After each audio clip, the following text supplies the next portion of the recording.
जब अकबर ने बीरबल से कहा, मुझे धूप को बोतल में बंद करके दो, दरबार का दृश्य सुबह से ही बड़ा अनोखा था।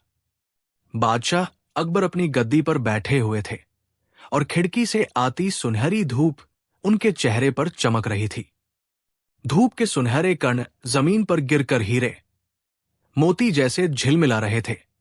अकबर ने कुछ देर तक धूप को देखा और फिर शरारती मुस्कान के साथ बोले, बीरबल। बीरबल तुरंत आगे आए। हुक्म, जहां पनाह।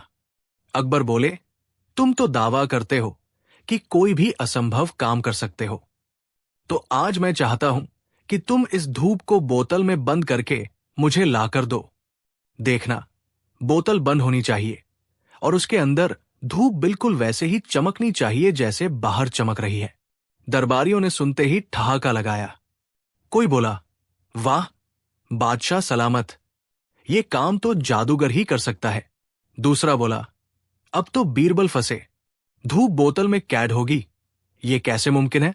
बीरबल मुस्कुराए, हाथ जोड़कर बोले, जहां पनाह, आपका हुक्म सर आंखों पर। 3 दिन की मोहलत दीजिए। अकबर ने हंसते हुए कहा, ठीक है, 3 दिन में धूप बोतल में चाहिए, वरना तुम्हारी गर्दन। और सब दरबारी जोर से हंस पड़े। बीरबल घर लौटे। उनकी पत्नी बोली, आप परेशान लग रहे हैं, क्या हुआ? बीरबल मुस्कुराए, बादशाह सलामत ने आज मुझे धूप को बोतल में बंद करने का हुक्म दिया है। पत्नी चौंकी, धूप को बोतल में? ये तो नामुमकिन है। बीरबल बोले, नामुमकिन नहीं, लेकिन रास्ता ढूंढना होगा। उस रात बीरबल छत पर लेटकर चांदनी और धूप के फर्क को सोचते रहे। वे समझ गए कि असल मायना धूप का नहीं, अकबर की चुनौती का है। अगले दिन दरबार में ये बात चर्चा का विषय थी। दरबारी बीरबल का मजाक उड़ा रहे थे। अब की बार बीरबल की अक्ल की धूप भी ढल जाएगी। कौन सी बोतल इतनी बड़ी होगी जिसमें धूप आ जाएगी? अकबर भी हंसते रहे, मगर अंदर ही अंदर उत्सुक थे। देखना चाहते थे कि बीरबल आखिर इस चुनौती से कैसे निकलेंगे। तीसरे दिन बीरबल बड़ी सी कांच की बोतल लेकर दरबार पहुंचे। बोतल का मुंह कपड़े से ढका हुआ था। बादशाह अकबर ने हंसते हुए पूछा, क्या बात है बीरबल, सचमुच धूप को कैद कर लाए? बीरबल ने बोतल बादशाह के सामने रख दी और बोला, जहां पनाह, ये रही आपकी धूप बोतल में बंद। अकबर ने कपड़ा हटाया। बोतल कांच की थी और उसमें अंदर रोशनी चमक रही थी। धूप की किरणें कांच में पड़कर ऐसी लग रही थी मानो सचमुच बोतल में धूप कैद हो गई हो। दरबार में सन्नाटा छा गया। कोई आंखें मलने लगा, कोई बोला, अरे, ये कैसे संभव हुआ? अकबर ने हक्के बक्के होकर पूछा, बीरबल, ये करिश्मा कैसे हुआ? बीरबल ने झुककर कहा, जहां पनाह, मैंने धूप को कैद नहीं किया, मैंने कांच की बोतल को धूप में रखा। कांच के भीतर पड़ती धूप ने ये आभास दिया कि जैसे धूप बोतल में बंद हो गई हो। असल में धूप को बंद करना असंभव है, क्योंकि धूप स्वतंत्र है, वो हर जगह फैलती है। लेकिन आपके हुक्म का मान रखने के लिए मैंने बोतल को धूप में चमकाया। अब जब भी आप इसे देखेंगे, लगेगा जैसे धूप इसमें कैद है। अकबर जोर से हंस पड़े। वाह बीरबल, तुमने फिर साबित कर दिया कि अक्ल से असंभव को भी संभव बनाया जा सकता है। दरबारी चुपचाप खड़े रह गए। उनका मजाक उन्हीं पर उल्टा पड़ गया। इतने में एक दरबारी ने हिम्मत करके कहा, जहां पनाह, अगर बीरबल धूप को बोतल में बंद कर सकते हैं, तो क्यों न हम उनसे कहें कि रात को अंधेरा भी बोतल में भर कर लाएं? अकबर ने हंसते हुए कहा, सही कहा बीरबल, अंधेरा भी बोतल में लाओ। बीरबल हंसते हुए बोले, जहां पनाह, अंधेरा तो मैं अभी लाकर देता हूं। उन्होंने कपड़े से बोतल का मुंह ढक दिया और बोला, ये लीजिए, अंधेरा बोतल में। अकबर ठहाके लगाने लगे और दरबार फिर से हंसी से गूंज उठा। मोरल बटा शिक्षा।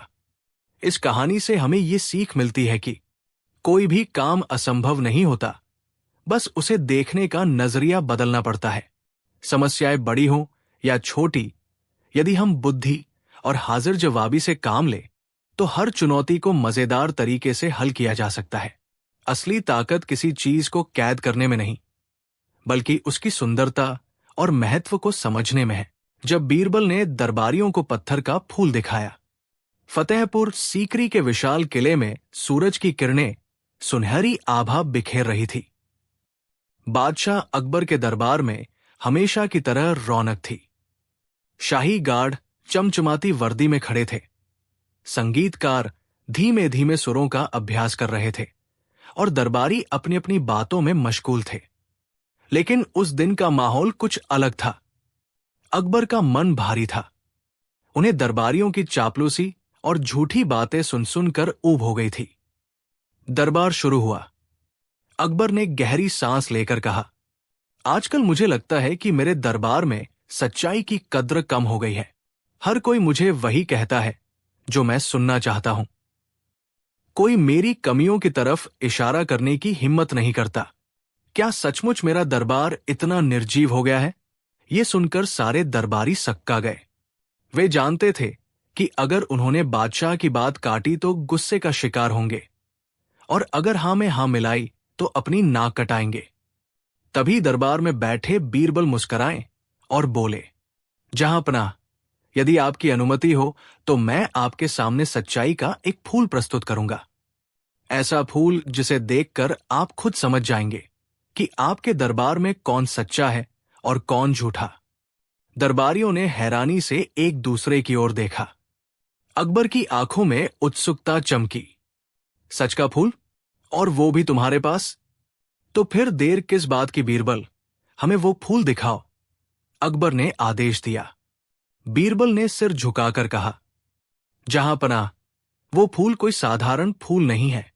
वो पत्थर का फूल है, जिसे देखने और पहचानने की ताकत सिर्फ सच्चे इंसान में होती है।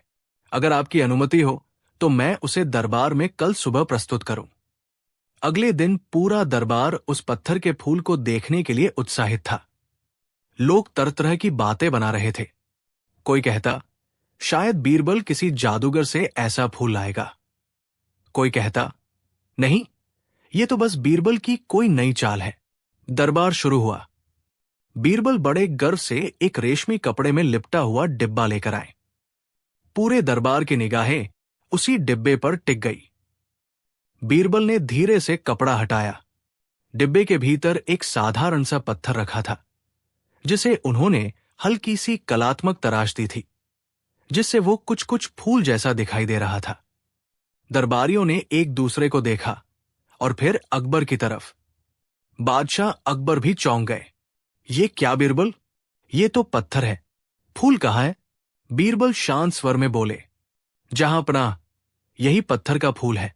जिसने सच की आंख से इसे देखा वो इसकी सुंदरता पहचान लेगा, और जिसने झूठ और चापलूसी की आदत पाल रखी है उसकी नजर में ये सिर्फ पत्थर ही रहेगा। दरबार में सन्नाटा छा गया।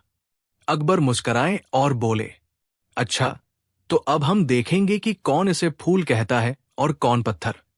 सबसे पहले अकबर ने एक दरबारी से पूछा, तुम बताओ, ये क्या है? दरबारी हड़बड़ा गया। उसने सोचा, अगर मैं कहूं कि यह पत्थर है तो बादशाह नाराज हो जाएंगे, अगर फूल कहूं तो सब हंसेंगे। वो डरते डरते बोला, जहांपनाह, ये तो ऐसा फूल है जो दुनिया में कहीं नहीं मिलता। वाकई अद्भुत है। अकबर मुस्कुराए। फिर उन्होंने दूसरे दरबारी से पूछा। उसने भी डर के मारे कहा, हाँ हुजूर, ये फूल तो स्वर्ग से भी सुंदर है। एक एक करके सभी दरबारियों ने उस पत्थर को फूल बताना शुरू कर दिया। हर कोई उसकी तारीफ में कसीदे पढ़ने लगा। कोई कहता, ये गुलाब है, तो कोई कहता, ये कमल है। अकबर सब सुनते रहे और चुपचाप बीरबल की ओर देखते रहे। आखिर में उन्होंने बीरबल से पूछा, तो अब तुम ही बताओ बीरबल, ये फूल है या पत्थर? बीरबल ने गंभीरता से कहा, जहांपनाह, ये सचमुच पत्थर है, लेकिन दरबारियों ने इसे फूल कहकर साबित कर दिया कि वे सच्चाई से ज्यादा आपकी खुशामद करना पसंद करते हैं। यही वो वजह है जिसकी वजह से आपके दिल में शिकायत आई थी। ये पत्थर का फूल दरअसल उनके झूठे शब्दों का आईना है। अकबर जोर से हंस पड़े। वाह बीरबल, तुमने तो कमाल कर दिया। आज तुमने मेरे दरबार का सच मेरी आंखों के सामने रख दिया। अब मुझे पता चल गया कि कौन मेरी झूठी तारीफ करता है और कौन सच्चा है। दरबारियों के चेहरे लाल हो गए। वे समझ गए कि बीरबल ने उन्हें चापलूसी के जाल में फंसा दिया था। उस दिन के बाद अकबर ने साफ आदेश दिया, मेरे दरबार में अब से झूठ और चापलूसी नहीं चलेगी। जो जैसा है वैसा ही कहा जाएगा। सच्चाई भले कड़वी हो, लेकिन वही हमारी ताकत है। नैतिक शिक्षा, मोरल, सच को पत्थर की तरह ठोस और अटल माना जाता है। झूठ चाहे फूल की तरह कितना ही सुंदर क्यों न लगे, वो टिकाऊ नहीं होता। इसलिए हमें हमेशा सच्चाई का साथ देना चाहिए, चाहे परिस्थिति कितनी भी कठिन क्यों न हो। जब बीरबल ने चोरों की अदालत लगाई, शाम का वक्त था। लाल किले की दीवारों पर हल्की धूप बिखरी थी और दरबार हमेशा की तरह रौनक से भरा हुआ था। तभी अचानक महल के गार्ड भागते भागते आए और अकबर के सामने झुककर बोले, जहांपनाह, शहर में इन दिनों चोरी की घटनाएं बहुत बढ़ गई हैं। कल रात ही बाजार के 3 दुकानदारों ने शिकायत की है कि उनका सामान रहस्यमयी ढंग से चोरी हो गया। अकबर का चेहरा गंभीर हो गया। उन्होंने तुरंत कहा, यह दरबार की इज्जत का सवाल है। अगर लोग असुरक्षित महसूस करेंगे तो बादशाहत का मजाक बन जाएगा। बीरबल झट से उठ खड़ा हुआ। जी हुक्म, जहांपनाह। अकबर ने कहा, तुम्हें आज ही इस मसले का हल निकालना होगा। अगर तुमने ये साबित कर दिया कि चोरी करने वाले कौन हैं, तो तुम्हारी बुद्धि का लोहा मानूंगा। दरबारियों ने मन ही मन मुस्कुराकर कहा, वाह, अब मजा आएगा। बीरबल फंसा है। बीरबल ने थोड़ी देर सोचा, फिर बोला, जहांपनाह, अगर चोरी बढ़ रही है तो क्यों न हम चोरों की अदालत ही लगा दें। अदालत में आएंगे वही लोग जिन पर शक है और हम उनके हाव भाव से सच्चाई निकाल लेंगे। अकबर ने हंसते हुए कहा, यह विचार तो मजेदार है। चलो, आज शाम ही चोरों की अदालत लगेगी। खबर पूरे शहर में फैल गई। शाम होते होते दरबार में भीड़ जमा हो गई। महल के बीचों बीच एक खास मंच सजाया गया, जिस पर लिखा था, चोरों की अदालत, हाजिर हो जाओ। सबसे पहले 3 दुकानदार आए। एक बोला, जहांपनाह, मेरी दुकान से रातों रात मसाले गायब हो गए। दूसरे ने कहा, मेरे कपड़े चोरी हो गए। तीसरे ने रोते हुए कहा, मेरे तोते को भी चुरा ले गए। पूरा दरबार हंसी से गूंज उठा। अकबर ने भी ठहाका लगाया, अरे, अब चोरों ने तोते भी चुराने शुरू कर दिए। फिर गार्ड कुछ संदिग्ध लोगों को पकड़कर लाए। 3 अनोखे आदमी। पहला था रामू लुहार, जो हमेशा काला कपड़ा पहनता था और अपनी मूंछों पर ताव देता था। दूसरा था फकीरा, एक दुबला पतला आदमी जो हमेशा खांसता ही रहता था। तीसरा था भोला, जिसके चेहरे पर मासूमियत थी पर आंखें बहुत घूमती रहती थी। बीरबल ने मंच पर आकर कहा, चोरों की अदालत में सबसे पहले यह सवाल है, जो चोरी करता है वो झूठ बोलता है, और जो झूठ बोलता है उसकी आंखें उसे धोखा दे देती है। तो बताओ, तुम तीनों में से कौन है असली चोर? रामू बोला, हम तो बेकसूर हैं सरकार। भोला तुरंत हकलाने लगा, मैं चोर नहीं हूं, कसम से। फकीरा खांसते खांसते बोला, मुझसे चोरी करना तो दूर, 2 कदम चलना भी मुश्किल है। दरबार में हंसी फूट पड़ी। बीरबल ने आदेश दिया कि तीनों संदिग्धों को एक एक लकड़ी दी जाए।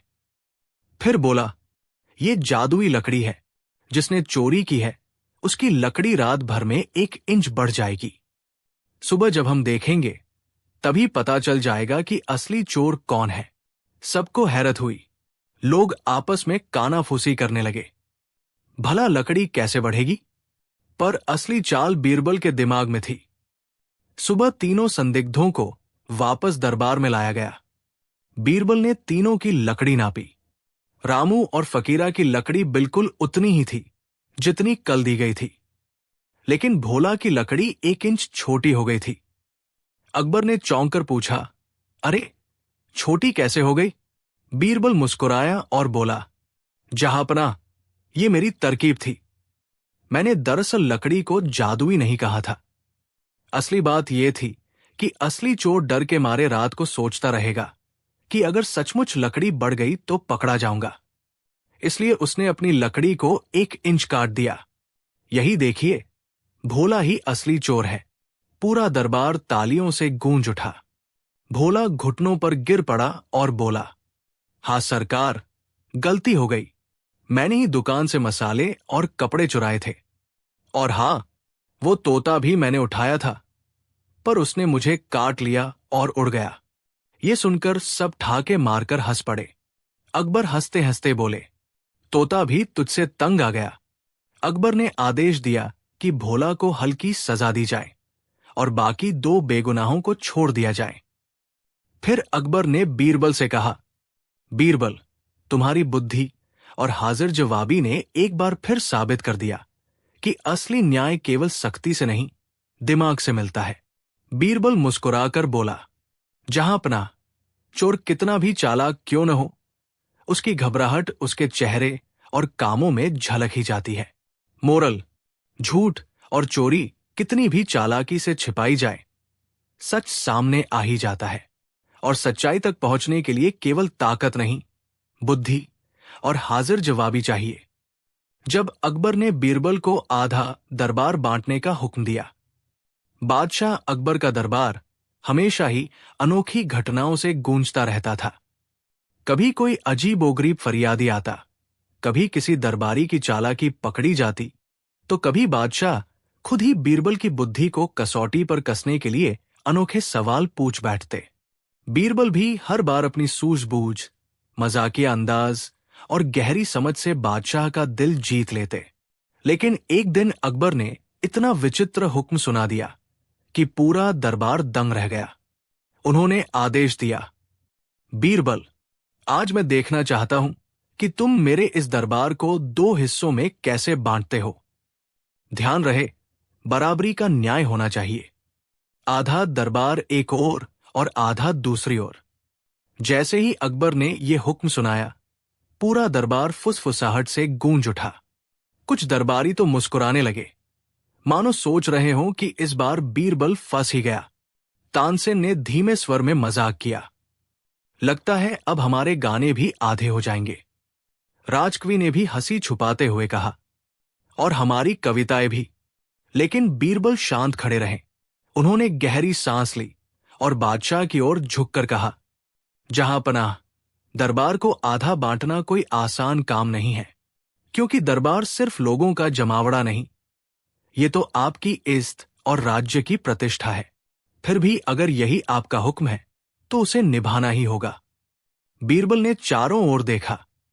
दरबार में अमीर ओमराव, मंत्री, कवि, संगीतज्ञ, सिपाही, फकीर, व्यापारी और यहां तक कि मजाक करने वाले मस्खरे भी बैठे थे। सबकी आंखों में एक ही सवाल था, आखिर इन्हें आधा कैसे बांटा जाएगा? एक दरबारी ने चुटकी ली, क्यों न लंबी रस्सी से दरबार को बीच से बांट दिया जाए? दूसरा बोला, नहीं नहीं, आधे लोग यहां और आधे वहां बैठ जाएंगे। तीसरा हंसते हुए बोला, तो क्या बादशाह को भी आधा कर देंगे? अकबर खुद ये सब सुनकर मुस्कुरा रहे थे। वे देखना चाहते थे कि बीरबल इस असंभव से आदेश को किस तरह हल करेंगे। कुछ देर गहरी सोच में डूबे रहने के बाद बीरबल खड़े हुए और बोले, जहां पनाह, मैं दरबार को 2 हिस्सों में जरूर बांटूंगा, मगर इसके लिए मुझे सबकी पूरी सहमति चाहिए। अकबर ने हुक्म दिया, ठीक है, तुम्हें पूरी छूट है। बीरबल ने दरबारी सिपाहियों को आदेश दिया कि दरबार के बीच एक लंबा पर्दा खड़ा कर दिया जाए। सब हैरान रह गए। पर्दा खड़ा होते ही दरबार सचमुच 2 हिस्सों में बंट गया। मगर अब सवाल उठ खड़ा हुआ, किसे किस ओर बैठाया जाएगा? बीरबल ने मुस्कुराते हुए कहा, जहां पनाह, अब मैं दरबार को 2 हिस्सों में इस प्रकार बांटूंगा कि हर हिस्से में बराबरी और न्याय रहे। सबसे पहले उन्होंने एक हिस्से में सभी बूढ़े और अनुभवी दरबारियों को बैठाया, दूसरे हिस्से में युवाओं और नए दरबारियों को, फिर एक और विद्वानों और कवियों को बैठाया, तो दूसरी ओर गवैये और कलाकारों को, एक और व्यापारियों को, दूसरी ओर सैनिकों को। दरबार धीरे धीरे इस तरह बांटा जाने लगा कि हर ओर अपनी अपनी विशेषता और महत्व झलकने लगा। अकबर ने ये सब देखा और पूछा, बीरबल, तुमने दरबार को बांट तो दिया, लेकिन क्या दोनों हिस्से सचमुच बराबर हैं? बीरबल मुस्कुराए और बोले, जहांपनाह, दरबार को बराबरी से बांटना तभी संभव है जब इसे समझबूझ और न्याय से विभाजित किया जाए। एक ओर अनुभव है तो दूसरी ओर ऊर्जा, एक ओर ज्ञान है तो दूसरी ओर कला, एक ओर व्यापार है तो दूसरी ओर सुरक्षा। दोनों ही हिस्से मिलकर ही दरबार को संपूर्ण बनाते हैं। यदि इनमें से एक भी हिस्सा हट जाए तो दरबार अधूरा रह जाएगा। पूरा दरबार तालियों और हंसी से गूंज उठा। इतने में एक दरबारी खड़ा हुआ और बोला, जहांपनाह, बीरबल ने हमें इस तरह बांटा है कि लगता है हम प्रतियोगिता में बैठे हैं, मगर असली न्याय तो ये होगा कि सबको बराबर बराबर हिस्सों में तौला जाए। बीरबल तुरंत बोले, सही कहा, मगर इंसानों को तौलने का काम सिर्फ खुदा कर सकता है। हम सिर्फ उनकी विशेषताओं को देखकर उन्हें समूहों में बांट सकते हैं। दरबारियों को अलग अलग बैठाना असली बांटना नहीं है। असली बांटना है जिम्मेदारियों को समझना। ये सुनकर दरबारी चुप हो गया। अकबर इतने खुश हुए कि हंसते हंसते बोले, बीरबल, तुमने न सिर्फ दरबार को बांटा, बल्कि मुझे ये भी सिखा दिया कि बराबरी का मतलब आधा आधा करना नहीं होता, बल्कि हर किसी को उसकी क्षमता और महत्व के अनुसार पहचान देना ही सच्चा न्याय है। कहानी की सीख, मोरल, बराबरी का अर्थ ये नहीं कि सबको एक जैसा बांट दिया जाए। असली बराबरी तब होती है जब हर व्यक्ति को उसकी योग्यता, विशेषता और क्षमता के अनुसार स्थान और सम्मान मिले। जब अकबर ने बीरबल से कहा, आसमान से तारे उतार कर लाओ। एक शाम की बात है। लाल किले की दीवारें सुनहरी रोशनी से चमक रही थी। दरबारियों की मंडली हमेशा की तरह अकबर के सामने खड़ी थी। अकबर का मूड बड़ा ही शरारती था। उन्होंने सबको देखा, मुस्कुराए और बोले, आज मैं देखना चाहता हूं कि बीरबल वाकई उतना ही चतुर है जितना लोग कहते हैं। बीरबल, जी हुजूर, बीरबल झुककर बोला। अकबर ने मुस्कुराकर कहा, आज रात तुम मुझे आसमान से तारे उतार कर लाकर दिखाओ। पूरा दरबार हक्का बक्का। एक दरबारी फुसफुसाया, अब की बार बीरबल फंसा। तारे भला धरती पर लाए जा सकते हैं क्या? दूसरा बोला, अब तो देखना मजा आएगा। बीरबल की अक्ल कहां तक जाती है? बीरबल ने कुछ देर सोचा और शांति से कहा, जहांपनाह, आपकी इच्छा सिर आंखों पर, लेकिन मुझे थोड़ा समय चाहिए। कल रात मैं आपके सामने तारे पेश करूंगा। अकबर ने मुस्कुराकर कहा, ठीक है, कल रात हम सब महल की छत पर बैठेंगे और देखेंगे कि तुम तारे कैसे लाते हो। बीरबल सुबह सुबह ही निकल पड़ा। उसने बाजार से ढेर सारे चमकते हुए शीशे, रंग बिरंगे पत्थर और पीतल के प्याले खरीद लिए। फिर उसने राजमहल के बाग में एक बड़ा सा हौज, तालाब साफ करवाया और उसमें ताजा पानी भरवाया। उसने शीशों और प्यालों को हौज के चारों ओर इस तरह सजाया कि जब रात को चांदनी पड़े तो उनमें तारे चमकते हुए दिखाई दे। रात होते ही अकबर दरबारियों के साथ महल की छत पर आ गए। बीरबल ने उन्हें बाग की ओर ले जाकर कहा, जहांपनाह, आप तारे देखना चाहते थे, आइए, ये रहे आपके सामने। सबकी नजरें हौज की ओर गई। चांदनी में पानी झिलमिला रहा था और उसमें असंख्य तारे चमक रहे थे। ऊपर आसमान के तारे और नीचे पानी में उनकी परछाई। ऐसा लग रहा था मानो तारे सचमुच धरती पर उतर आए हों। अकबर चौंक गए। वाह बीरबल, ये तो सचमुच तारे लग रहे हैं, पर ये तो केवल परछाई है। बीरबल ने झुककर कहा, जहांपनाह, आपने कहा था कि मुझे तारे लाकर दिखाओ।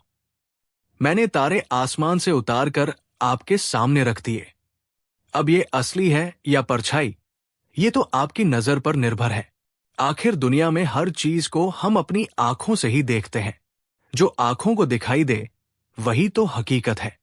पूरा दरबार ठहाकों से गूंज उठा।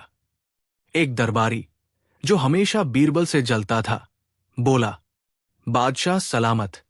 बीरबल ने आपको धोखा दिया है, ये तारे असली नहीं है। अकबर ने मुस्कुराकर कहा, तो क्या तुम आसमान से असली तारे उतार कर ला सकते हो? दरबारी सक्का गया और चुपचाप खड़ा रह गया। बीरबल ने मजाक में कहा, जहांपनाह, अगर ये दरबारी असली तारे उतार लाए तो मैं इन्हें अपने कान पकड़कर सलाम करूंगा। सब जोर से हंस पड़े और दरबारी का चेहरा उतर गया। अकबर को मजाक सूझा। उन्होंने कहा, ठीक है बीरबल, अब इन तारों को मेरी झोली में डालकर दिखाओ। बीरबल ने तुरंत एक बाल्टी में पानी भरकर अकबर के सामने रखा। जहांपनाह, आपकी झोली गीली हो जाएगी। लेकिन तारे आपकी झोली में आ गए। अकबर ठहाका लगाकर हंस पड़े। बीरबल, तुमसे बहस करना सचमुच नामुमकिन है। कहानी का मोरल, समझदार इंसान कठिन से कठिन समस्या का हल भी अपनी बुद्धि और चतुराई से निकाल सकता है। कभी कभी समस्या का हल सीधा नहीं बल्कि घुमा फिरा कर ही मिलता है। जब बीरबल ने बादशाह को ही गधा बना दिया। फतेहपुर सीकरी की हवाओं में उस दिन कुछ अलग ही ठंडक थी। बादशाह अकबर का मन बड़ा प्रसन्न था। सुबह उन्होंने शिकार किया। दोपहर को शाही बावर्ची ने उनके पसंदीदा पकवान परोसे और शाम को दरबार की रौनक देखते ही बन रही थी। ऐसे ही मूड में अकबर को अक्सर कोई नया खेल खेलने की सूझती थी। दरबारियों की भी आदत थी कि जहांपनाह जब भी मस्ती के मूड में हो वे उनकी हाँ में हाँ मिलाते जाएं। लेकिन बीरबल, वो तो अलग ही मिट्टी के बने थे। दरबार सजते ही अकबर ने ऊंची आवाज में कहा, आज मैं अपने दरबारियों की बुद्धि की परीक्षा लूंगा। जो पास हुआ उसे इनाम मिलेगा और जो फेल हुआ उसकी हंसी उड़ाई जाएगी। दरबारी मुस्कराए और तुरंत बोले, जहांपनाह, आपकी हर बात सरमाथे पर। अकबर ने आगे कहा, ठीक है, मैं चाहता हूं कि तुम सब मेरे कहे हर शब्द पर विश्वास करो। अगर मैं कहूं कि यह दरबार आज से आसमान में है तो तुम्हें मानना होगा। अगर मैं कहूं कि चांद धरती पर उतर आया है तो भी तुम्हें मानना होगा, क्योंकि मैं हूं बादशाह अकबर और मेरे शब्द कानून हैं। सभी दरबारी जोर जोर से ताली बजाने लगे। किसी ने कहा, हुजूर, आपकी बात तो खुदा की बात है। कोई बोला, जहांपनाह, आपकी जुबान से निकला हर लफ्ज सच्चाई बन जाता है। सिर्फ बीरबल चुप थे। अकबर ने उनकी ओर देखा और मुस्कुराकर पूछा, क्या हुआ बीरबल, तुम क्यों चुप हो? क्या तुम भी मेरी हर बात मानते हो? बीरबल ने नम्रता से कहा, जहांपनाह, मैं आपकी हर बात मानता हूं, लेकिन शर्त यह है कि वो बात तर्क और सच्चाई पर आधारित हो। अगर आप कहेंगे कि सूरज अभी रात में निकला है तो मैं कैसे मान लूं? दरबार में सन्नाटा छा गया। सबके चेहरे अकबर की ओर टिक गए। अकबर को चुनौती पसंद थी। वे तुरंत बोले, तो फिर आज मैं तुम्हें ऐसा काम दूंगा कि या तो तुम मेरी बात मानने पर मजबूर हो जाओगे या फिर पूरे दरबार के सामने हार मानोगे। बीरबल मुस्कुराए, हुजूर, मैं तैयार हूं। अकबर ने आदेश दिया, बगीचे में जाओ और वहां रखी मेरी पसंदीदा सफेद घोड़ी लेकर आओ। लेकिन ध्यान रहे, मैं आज उसे घोड़ी नहीं गधी मानूंगा और तुम्हें भी सबके सामने मानना पड़ेगा कि वो गधी है। दरबारियों ने ठहाका लगाया। उन्हें लगा कि आज बीरबल बुरी तरह फंस गए हैं। बीरबल शांत मन से उठे और बगीचे की ओर चल पड़े। थोड़ी देर बाद वे उस सफेद घोड़ी को दरबार में लेकर आए। घोड़ी बेहद सुंदर थी। उसकी चाल और कदकाठी देखते ही बनती थी। अकबर ने शान से कहा, तो देख लो, ये मेरी गधी है। बोलो बीरबल, क्या तुम मानते हो कि ये गधी है? सारे दरबारी हंसी दबाते हुए बीरबल को देखने लगे। बीरबल ने घोड़ी को ध्यान से देखा और धीरे से बोले, हुजूर, अगर आप कहते हैं कि ये गधी है तो ये गधी होगी। लेकिन अकबर ने भौहें चढ़ाई। लेकिन क्या? बीरबल मुस्कुराए। लेकिन जहांपनाह, गधी का मालिक कौन है? गधेगधी का मालिक तो गधा ही होता है ना। और ये आपकी गधी है। इसका मतलब ये हुआ कि, बीरबल ने ठहर कर जोर से कहा, इसका मतलब ये हुआ कि आप ही गधे हैं। पूरा दरबार ठहाकों से गूंज उठा। अकबर पहले तो चौंक गए, फिर वे भी हंसी रोक न पाए। उन्होंने ताली बजाकर कहा, वाह बीरबल, आज तो तुमने मुझे ही गधा बना दिया। और मजे की बात यह है कि मैंने खुद अपनी जुबान से इस पर मुहर लगाई। बाकी दरबारी हक्के बक्के रह गए। वे तो सोच रहे थे कि बीरबल इस बार हार जाएंगे, लेकिन बीरबल ने अपनी चतुराई से पूरी बाजी पलट दी। जिन दरबारियों ने चापलूसी में अकबर को खुश करने के लिए हामें मिलाई थी, अब उनकी बोलती बंद हो गई थी। एक दरबारी धीरे से बोला, हुजूर, बीरबल की बातें सुनकर लगता है कि वे सचमुच अक्लमंद हैं। अगर हम सब आपकी हां में हां मिलाते रहते तो शायद दरबार हंसी का पात्र बन जाता।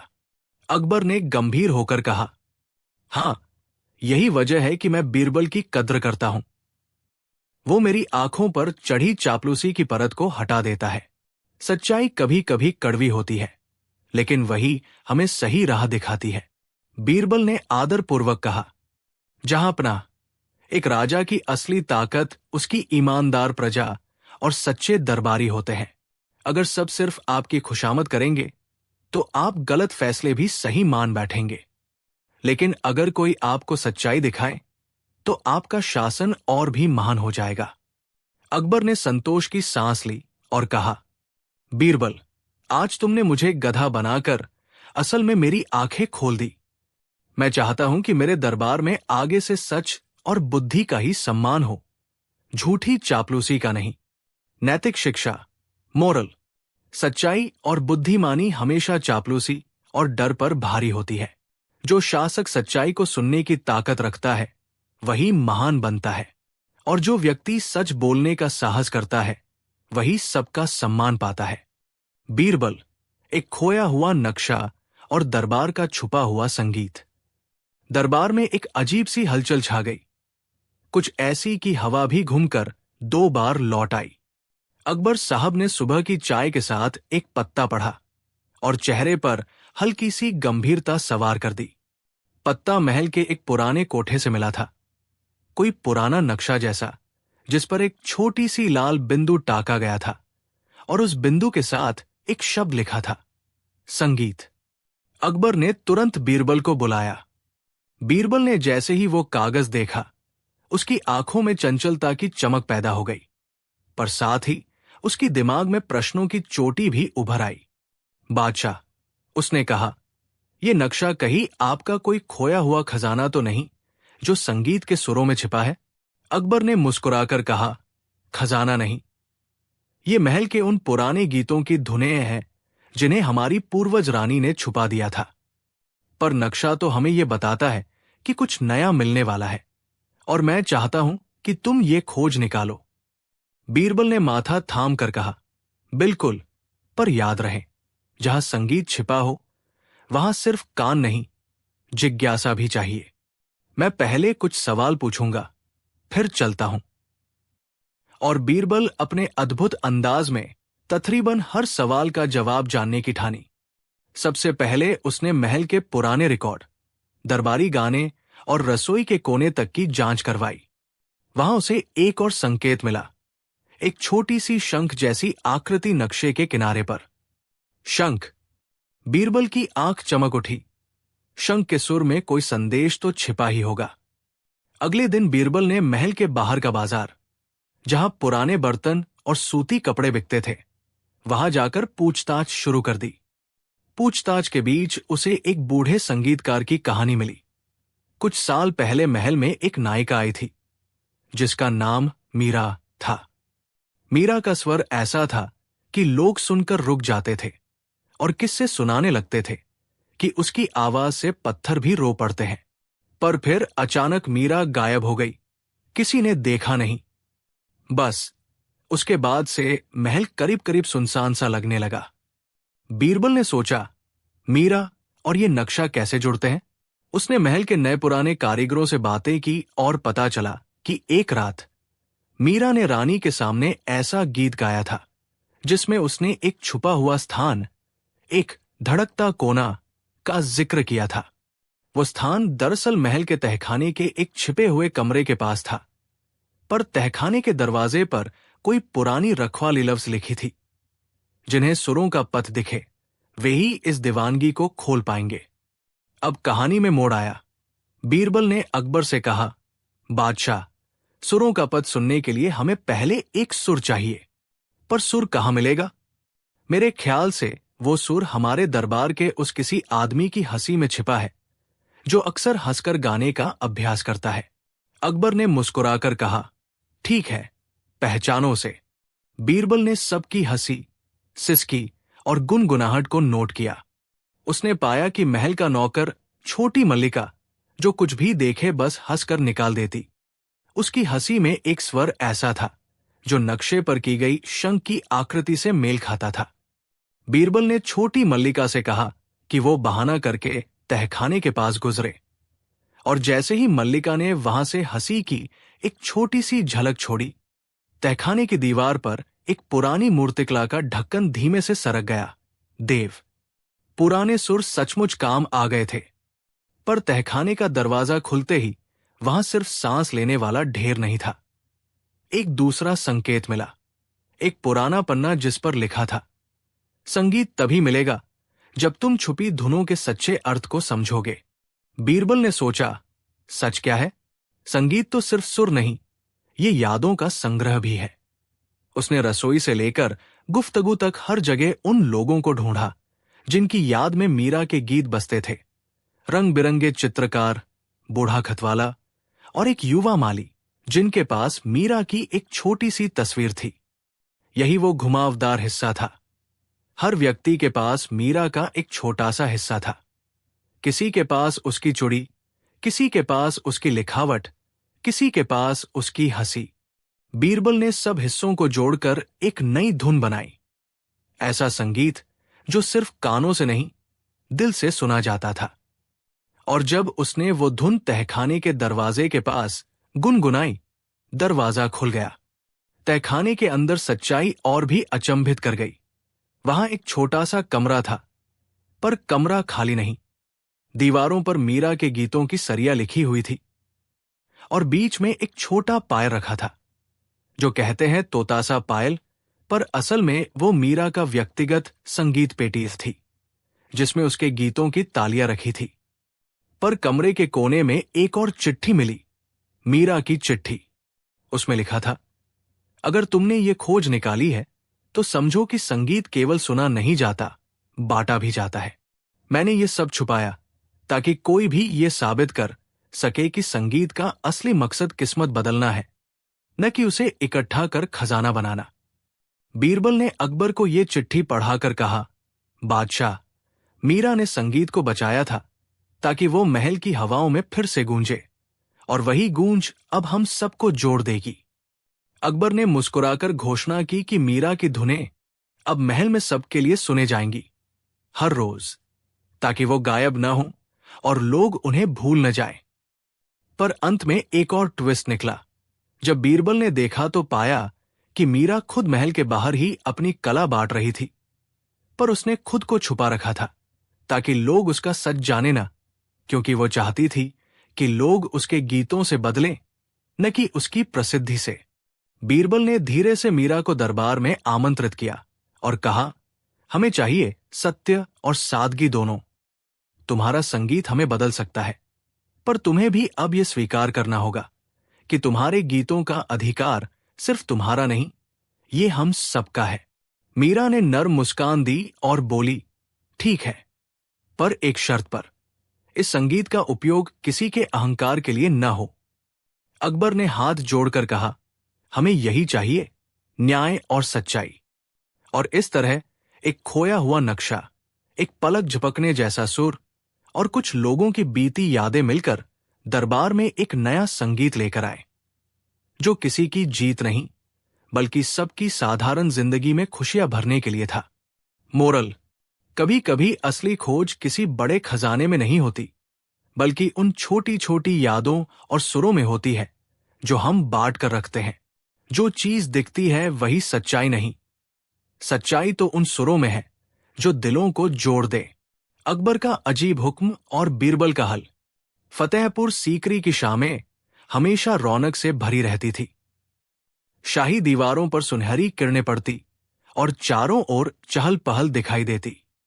अकबर का दरबार तो जैसे बुद्धि और चतुराई का समंदर था, जहां आए दिन कोई न कोई नया किस्सा जन्म लेता।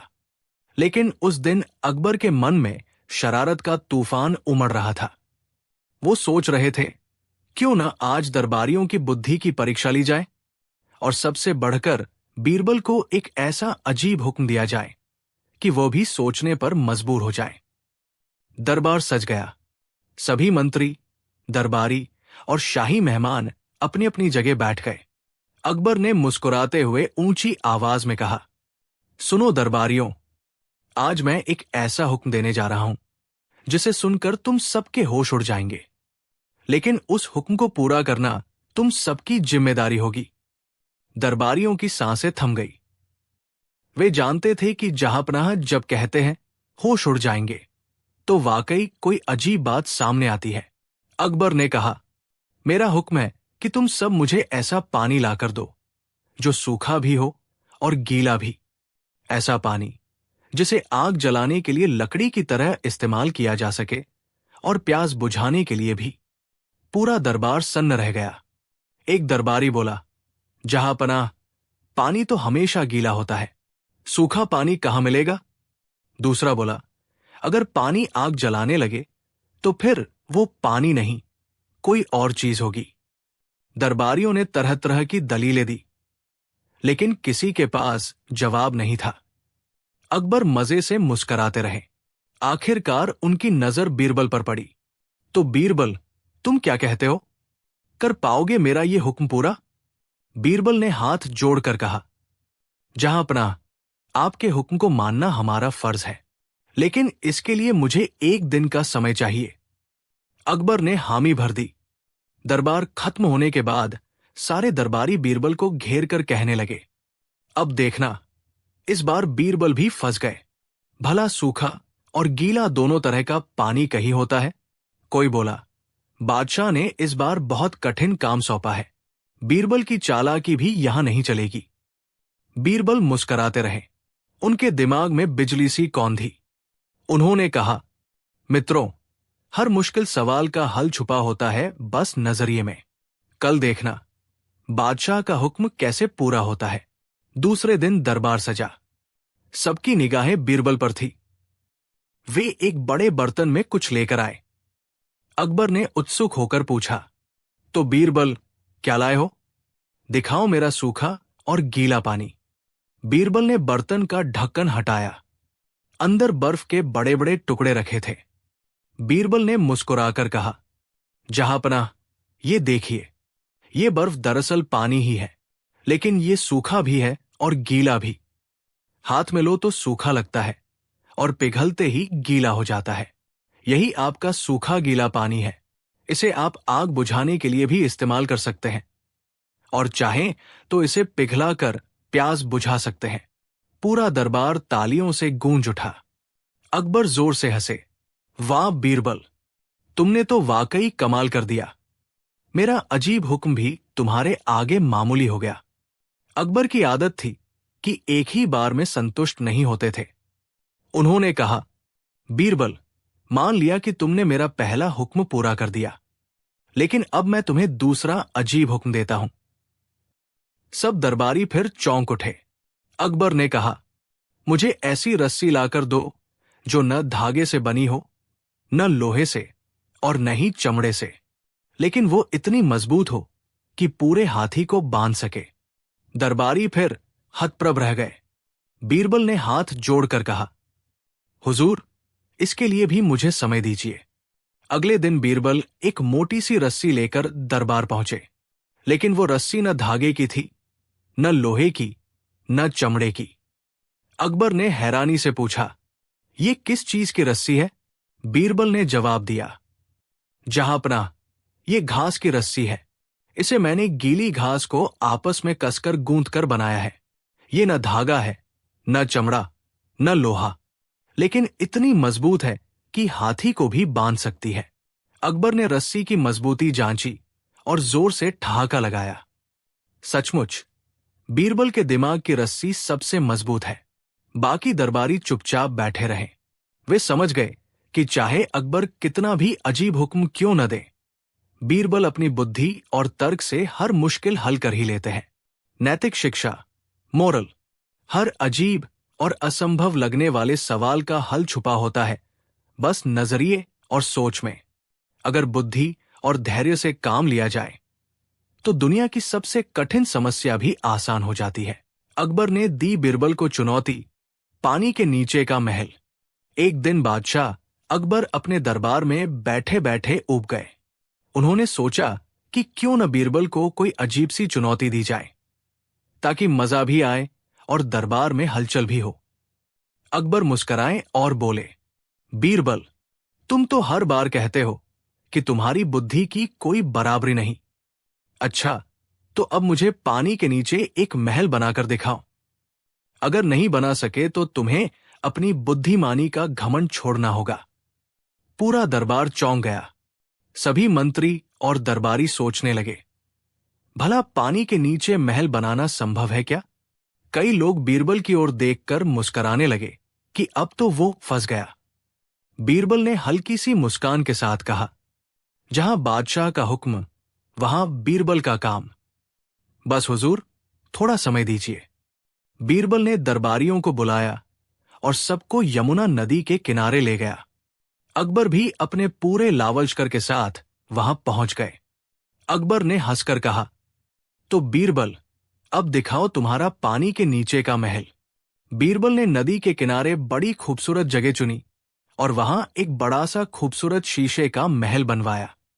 यह महल पानी के ऊपर खड़ा था, लेकिन जब लोग नदी की सतह पर झांकते तो उसकी परछाई पानी के नीचे उतनी ही सुंदर दिखाई देती।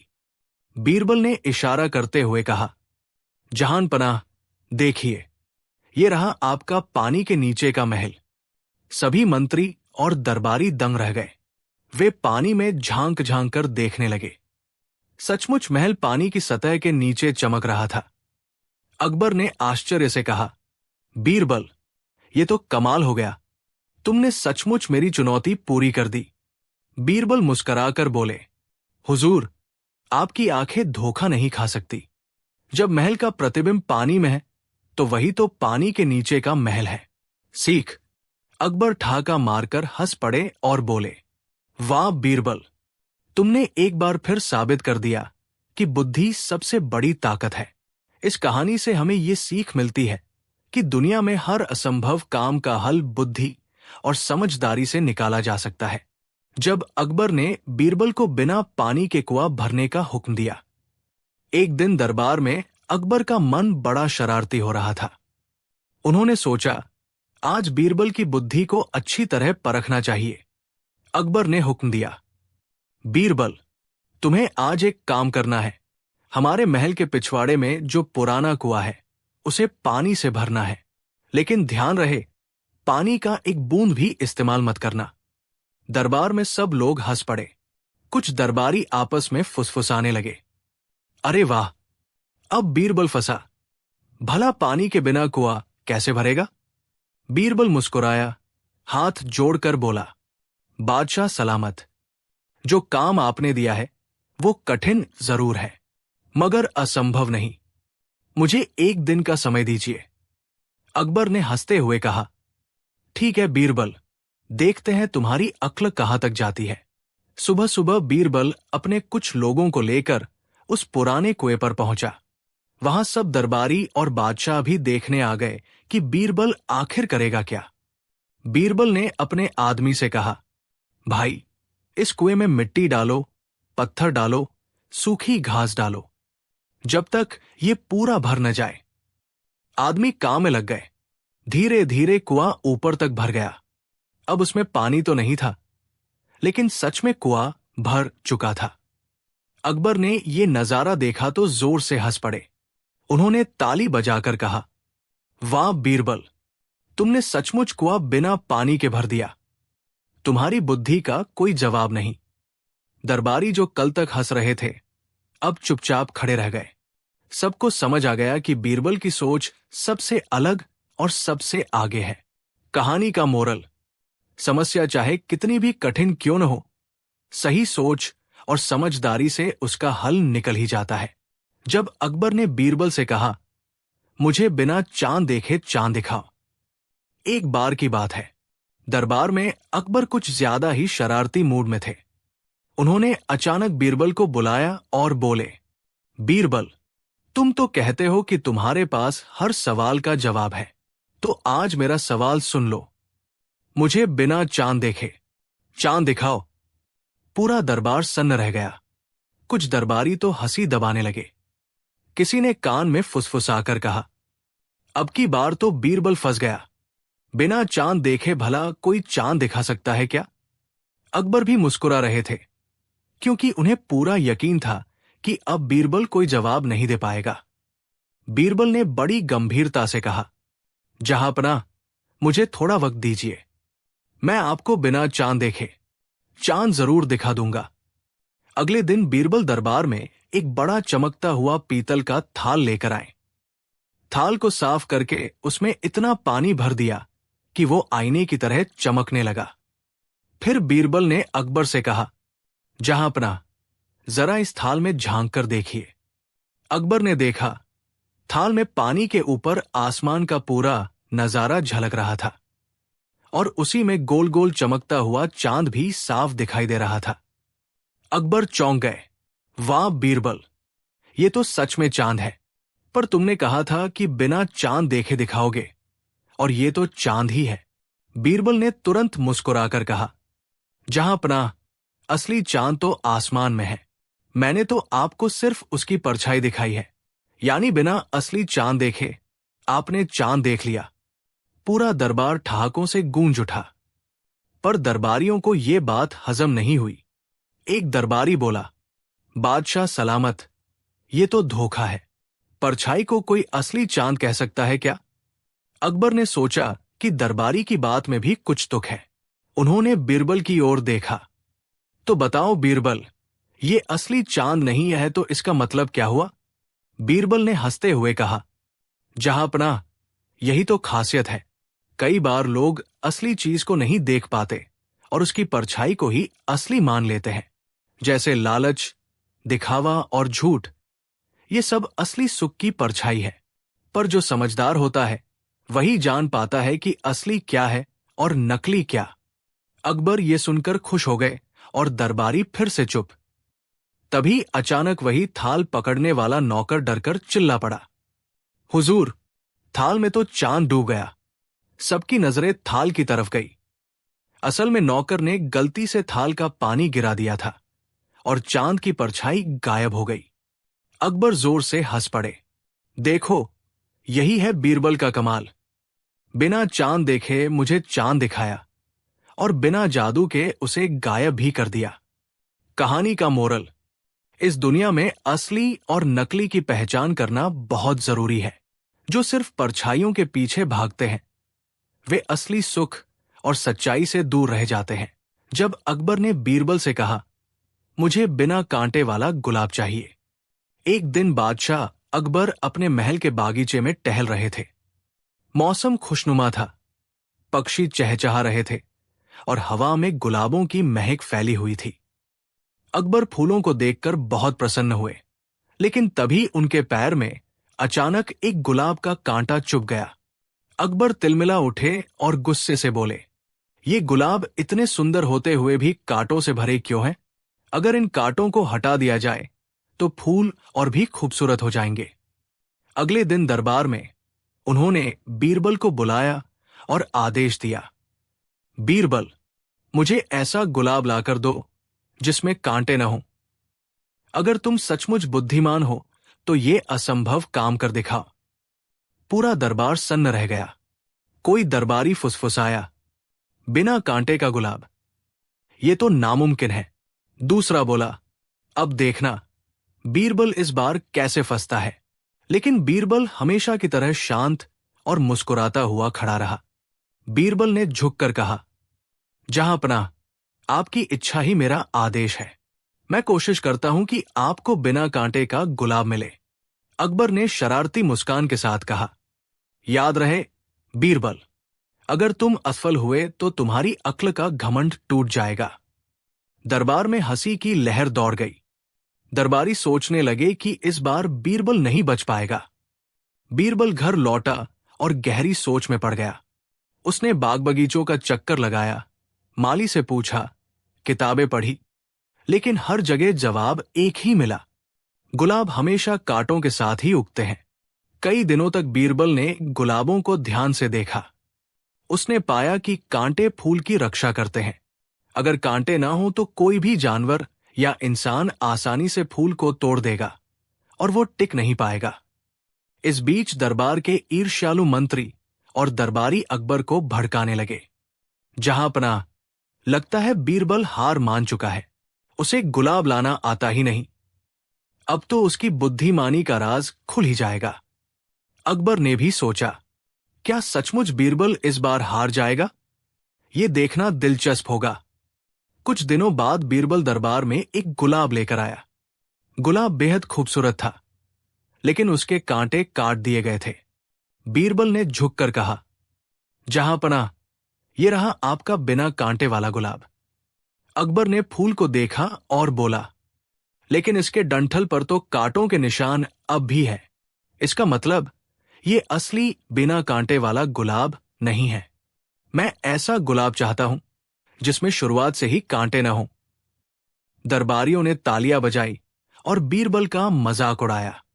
बीरबल ने हार नहीं मानी। उसने सोचा, अगर सीधे जवाब नहीं मिलता तो घुमा फिरा कर देना होगा। कुछ दिनों बाद वह दरबार में फिर आया। इस बार वो एक छोटे बच्चे को साथ लाया। बच्चे के हाथ में गुलाब की कली थी। बीरबल ने कहा, जहां पनाह, ये रहा बिना कांटे वाला गुलाब। अकबर ने हैरानी से पूछा, ये कैसे? इस गुलाब की डंडी तो छोटी है और कांटे भी नहीं है। बीरबल मुस्कुराकर बोला, जहां पनाह, ये गुलाब अभी बच्चा है। जब तक ये कली है, इसमें कांटे नहीं होते। जैसे जैसे ये बड़ा होता है, कांटे आ जाते हैं।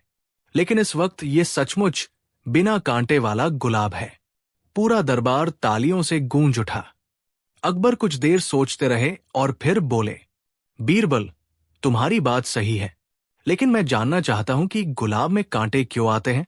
बीरबल ने जवाब दिया, जहां पनाह, कांटे ही गुलाब की असली रक्षा है। अगर कांटे ना हो तो कोई भी जानवर या इंसान आसानी से फूल को तोड़ देगा। असल में जीवन भी ऐसा ही है। सुख के फूल तभी टिकते हैं जब दुख और कठिनाई के कांटे उनकी रक्षा करते हैं।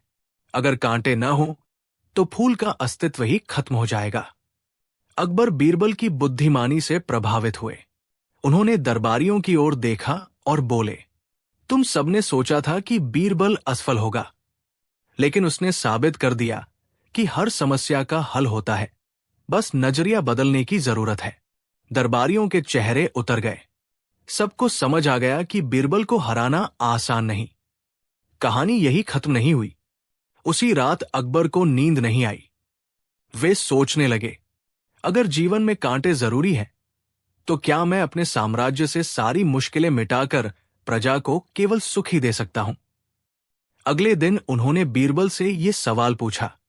बीरबल ने जवाब दिया, जहां पनाह, अगर प्रजा को कभी कठिनाई न मिले तो वे मेहनत करना भूल जाएंगे। कांटे ही इंसान को मजबूत बनाते हैं। गुलाब की खूबसूरती कांटों के कारण और बढ़ जाती है। उसी तरह इंसान की असली पहचान कठिनाइयों से लड़ने के बाद ही बनती है। अकबर मुस्कुराए और बोले, बीरबल, आज तुमने मुझे एक फूल से जिंदगी का सबसे बड़ा सबक सिखा दिया। सीख 1, जीवन में कठिनाइयां, कांटे उतनी ही जरूरी है जितनी खुशियां, फूल। 2, अगर कांटे ना हो तो फूल की कीमत समझ ही नहीं आएगी। 3, हर समस्या का हल नजरिया बदलने से मिलता है। 4, जो लोग कठिनाइयों से लड़ते हैं वही जीवन में सबसे सुंदर और मजबूत बनते हैं। जब बीरबल ने बादशाह की दाढ़ी गायब कर दी, एक सुबह अकबर का मूड कुछ अजीब था। वे शीशे के सामने खड़े होकर अपनी दाढ़ी को संवार रहे थे। उनकी लंबी काली दाढ़ी में अब थोड़े थोड़े सफेद बाल झलकने लगे थे। अकबर ने दर्पण में खुद को देखते हुए मुस्कुराकर कहा, अरे, ये दाढ़ी ही तो है जो बादशाह को गरिमा देती है। सोचो, अगर दाढ़ी न होती तो शायद बादशाह अकबर नहीं कहलाता। दरबार में पहुंचकर उन्होंने दरबारियों से भी यही प्रश्न कर दिया। दरबारियों, बताओ, मेरी दाढ़ी कितनी कीमती है? अगर ये ना हो तो क्या मैं वैसे ही रौबदार दिखूंगा? दरबारी, जो हमेशा बादशाह की हाँ में हाँ मिलाने के लिए तत्पर रहते थे, एक स्वर में बोले, जहांपनाह, आपकी दाढ़ी तो शाही शान है, इसके बिना तो बादशाहत अधूरी लगेगी। अकबर ये सुनकर खुश हो गए, मगर तभी उनकी नजर बीरबल पर पड़ी, जो मुस्कुरा रहे थे। बीरबल, तुम क्यों हंस रहे हो? क्या तुम्हें नहीं लगता कि दाढ़ी ही असली शान है? अकबर ने पूछा। बीरबल फोल्डेड हाथ जोड़कर बोले, जहांपनाह, दाढ़ी तो बालों का एक गुच्छा है, असली शान तो बुद्धि और न्याय में है। दाढ़ी चाहे हो या न हो, बादशाह बादशाह रहता है। ये सुनकर दरबारी हंसी दबाने लगे, मगर अकबर की भौहें तन गई। अच्छा, तो तुम्हें लगता है मेरी दाढ़ी की कोई कीमत नहीं? तो मैं हुक्म देता हूं कि तुम मेरी दाढ़ी गायब करके दिखाओ। अगर तुम ये कर पाए तो मानूंगा कि बुद्धि दाढ़ी से ऊपर है। पूरा दरबार हक्का बक्का रह गया। बीरबल को बादशाह की दाढ़ी गायब करनी होगी। ये खबर पूरे महल में फैल गई। अब सबकी निगाहें बीरबल पर थी। लेकिन बीरबल तनिक भी परेशान न हुए। वे सहज भाव से बोले, जहांपनाह, आपकी दाढ़ी गायब करना कोई कठिन काम नहीं है, बस थोड़ा धैर्य रखना होगा। अकबर ने हंसते हुए कहा, ठीक है, तुम्हें 3 दिन का समय मिलता है, लेकिन याद रखना, अगर दाढ़ी गायब न हुई तो सजा मिलेगी। बीरबल घर लौटे। वहां उनकी पत्नी ने पूछा, क्या बात है, आप इतने गंभीर क्यों हैं? बीरबल ने हंसते हुए पूरी बात बताई। पत्नी बोली, तो इसमें कठिनाई क्या है? किसी उस्तरे वाले से दाढ़ी साफ करवा दो। बीरबल मुस्कुराए, नहीं, बात केवल दाढ़ी हटाने की नहीं है, बादशाह का दिल भी जीतना है। मुझे ऐसा करना होगा कि दाढ़ी गायब भी हो और बादशाह बुरा भी न माने। उन्होंने एक योजना बनाई। दरबार में नाटक। तीसरे दिन बीरबल दरबार में पहुंचे। उनके हाथ में एक बड़ा डिब्बा था। अकबर ने उत्सुक होकर पूछा, तो बीरबल, क्या मेरी दाढ़ी गायब करने का इंतजाम हो गया? बीरबल बोले, जहांपनाह, इसके लिए आपको विशेष रूप से तैयार होना होगा। पहले ये डिब्बा खोलने की इजाजत दें। डिब्बा खोलते ही उसमें से चमकदार कपड़े, नकाब और कुछ रहस्यमयी चीजें निकली। बीरबल ने कहा, आज हमें बादशाह अकबर को नवयुवक राजकुमार के रूप में देखना है और इसके लिए आपकी दाढ़ी को छिपाना पड़ेगा। अकबर कुछ समझ नहीं पाए, लेकिन सबके सामने उनकी भी इच्छा हुई कि वे जवान राजकुमार की तरह दिखें। बीरबल ने नाई को बुलाकर बादशाह की दाढ़ी साफ करवाई। अकबर अब बिल्कुल अलग दिख रहे थे, जवां, आकर्षक और रौबदार। पूरा दरबार हैरान रह गया। जहांपनाह, आप तो सचमुच राजकुमार लग रहे हैं, दरबारियों ने कहा। अकबर ने शीशे में खुद को देखा और मुस्कुरा दिए। वाह, मैं तो सच में अलग ही लग रहा हूं। ये दाढ़ी तो मेरे चेहरे को बूढ़ा बना रही थी। दाढ़ी गायब होने का रहस्य। तभी बीरबल आगे आए और बोले, जहांपनाह, देख लीजिए, आपकी दाढ़ी अब गायब है। आपने खुद स्वीकार किया कि दाढ़ी ने आपको बूढ़ा बना दिया था, और जब वो नहीं रही तो आप फिर भी वही बादशाह हैं, बल्कि और ज्यादा आकर्षक।